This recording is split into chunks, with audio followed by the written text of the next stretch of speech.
আমার কপাল ভালো, এটাকে আমি ফিরে পেয়েছি। এটা আমি আর আমার বাবা সঙ্গে করে অন্য দেশ থেকে নিয়ে এসেছিলাম। কোনো ভালো আর্টিস্টকে খোঁজো, অ্যাশলের জন্য এটাকে কাস্টমাইজ করে বানাতে হবে। আমি আশা করছি অ্যাশলেকে তাড়াতাড়ি পাওয়া যাবে। আমাদের পরিবার সাথে থাকুক, কখনো আলাদা না হোক। মা, নেকলেস হারাইনি, তাও আমরা ওদেরকে ফালতু ভুল ভাবলাম। হ্যাঁ মা, রিচার্ড তো ওকে দিল 5 লাখ টাকা ওটার জন্য। এর থেকে বেশি তুমি কি করতে চাইছো? ওদের মতো গরিব লোকেরা সোসাইটির জন্য একদম নিচে পড়ে আছে, কোনো রকম সাহায্য করার দরকার নেই ওদের। আজকের ডিনারটা নষ্ট করে দিল তারা, যে আমি ওদের সঙ্গে কোনো রকম হিসাব কিতাব করিনি।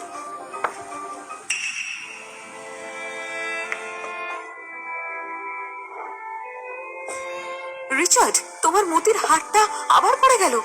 আমি কতবার বলেছি তোমাকে যত্ন করে রাখো এটাকে। এটা আমার আর অ্যাশলের মাঝের স্মৃতি। শুধু একটাই ভয়, যদি এটা সত্যি কোনোদিন হারিয়ে যায়, যেদিন সে ফিরে আসবে, কিভাবে বোঝাবো? তুমি আর আমি এই সবকিছু। 4টে মতির হার আছে, একটাও হারাইনি। আমাদের 4 ভাই বোনের মতো। মা, আমি এই পেন্ডেন্ট খুব যত্ন করে রাখবো মা, একদম অ্যাশলের মতো। যদি তাকে পাওয়া যায়, আমি তাকে দ্বিতীয়বার হারাবো না আর। আরে এ কি, আমারটা তো হারায়নি।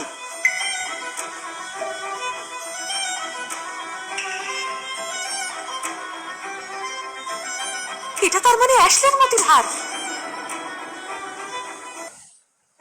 এটা অ্যাশলের হার। আমার মেয়ে ফিরে চলে এসেছে। কিন্তু অ্যাশলে, আমাকে খুঁজতে কেন এলে না এখন অব্দি? আমার মেয়ে, তুমি কোথায় আছো? তোমার মা তোমাকে ডাকছে। তুমি এখনো অব্দি আমার সঙ্গে দেখা করতে কেন এলে না? মা, অ্যাশলের না আসার কোনো না কোনো কারণ নিশ্চয়ই আছে। ও জেনে বুঝে এরকম করবে না। মা, যদিও আজকে সন্ধ্যায় এখানে এসে থাকে, আমি ওর খোঁজ নিশ্চয়ই করে নেব মা। ও নিশ্চয়ই হলে হবে মা। তাড়াতাড়ি। আর যতজন লোক এসেছে এখানে, ওদের সবাইকে ডাকো। আমার মেয়ে, ও নিশ্চয়ই ভেতরে থাকবে। মা, এরকম করা কি ঠিক হবে? আমার মনে হয় ভাই ঠিকই বলছে। আমাদের এত তাড়াতাড়ি করা উচিত নয়। তুমি চিন্তা করো না, আমরা নিশ্চয়ই তাকে খুঁজে নেব। কাউকে যেতে দেবে না। যে কোনো অবস্থাতেই আমাদের ওকে খুঁজতেই হবে। মা, আমরা এত সময় ধরে ওকে দেখিনি না, হয়তো আমরা চিনতে না পারি। না, এরকম হতে পারে না। যখন ছোটবেলায় ওর কিডনি ট্রান্সপ্লান্ট করা হচ্ছিল, তার চিহ্ন নিশ্চয়ই ওর শরীরে হবে। আর আমরা ওর হৃদয়ের সঙ্গে জুড়ে রয়েছি। আমরা ওকে নিশ্চয়ই চিনতে পারবো। শুধু ও আমাদের সামনে আসুক, আমরা ওকে নিশ্চয়ই চিনতে পারবো। মা, ও আমাকে বাঁচানোর জন্য এত কিছু করলো। ওকে তাড়াতাড়ি খুঁজে নিয়ে আয়। ওকে ওই সমস্ত কিছু দাও যা এখনো পর্যন্ত সে পায়নি। ওই সমস্ত ওর পাওয়া উচিত। ওকে ভালোভাবে আর আরামে রাখতে হবে এবার। আমাদের ওকে ভালোভাবে রাখতে হবে। মেয়ে, আমার মেয়ে, তুমি কোথায়?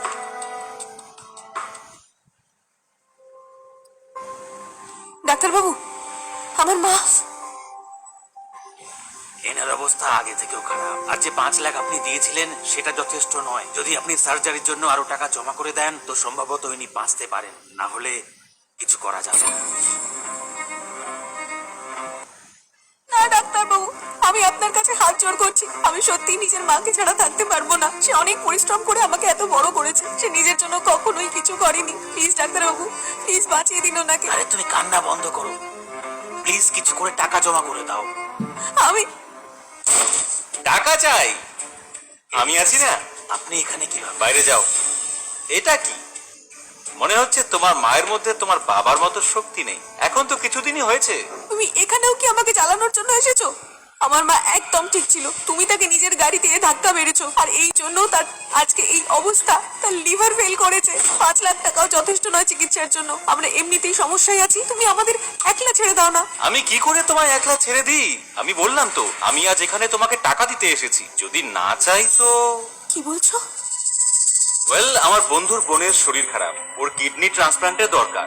রক্তের গ্রুপ ম্যাচ করারও দরকার নেই। আমি ভাবছিলাম যে তুমি এই কাজের জন্য সঠিক।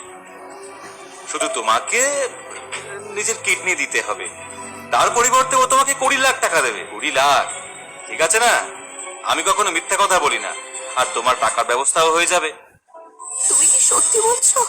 আমার বন্ধুর কাছে টাকার কোনো অভাব নেই। ও মিথ্যা কেন বলবে তোমাকে? আজকাল সময় টাকা ভাই, তাড়াতাড়ি ভেবে নাও। এমনিতেও আমি একটা কথা বলে দিই যে তোমার কিডনি পারফেক্ট ওর জন্য, না হলে এই টাকা নিজে তোমার কাছে চলে আসতো না। আমি তৈরি। না, এটা হতে পারে না।